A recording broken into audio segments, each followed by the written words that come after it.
Et Tesla qui obtient sa licence de taxi autonome. À quelques jours du lancement annoncé de son service de robotaxi à Austin, Tesla vient tout juste d'être officiellement inscrit comme opérateur de véhicules autonomes, en phase de test sur le site de la ville. Ce développement marque une étape clé dans le projet de mobilité autonome de la marque, longtemps attendu et plusieurs fois retardé. Depuis plusieurs mois, Elon Musk évoque le lancement en juin de services de transport autonome dans la capitale texane, avec un objectif initial fixé autour du 12 juin. Le programme débuterait de manière limitée, une flotte restreinte de modèles Y, équipée de la dernière version du logiciel FSD, circulera dans des zones soigneusement délimitées de la ville, et considérée comme sûre et adaptée aux essais. Malgré cette avancée, le site officiel d'Austin rappelle cruellement la réalité. Si Tesla entre seulement en phase de test, son principal concurrent Waymo est déjà en cours de déploiement actif. L'entreprise sœur de Google opère actuellement un service public de robotaxi dans la ville via Waymo One.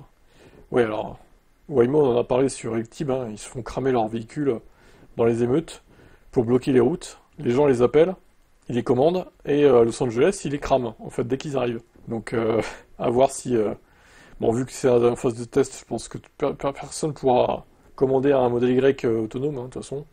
Tesla a longtemps échappé aux obligations réglementaires en classant son système comme un simple ADAS, laissant la responsabilité au conducteur humain. Cependant, les récents essais sans chauffeur, commencés à la fin du mois de mai, ont forcé l'entreprise à se soumettre aux règles applicables aux AV, donc véhicules autonomes. Il y a aussi Zoox, Motional Hyundai, donc Averide et ADMT, Volkswagen pour la plupart encore en phase de test. Musk a réaffirmé son ambition de lancer le service avant la fin juin. Oui, 2026 du coup, hein. Elon, hein, évidemment.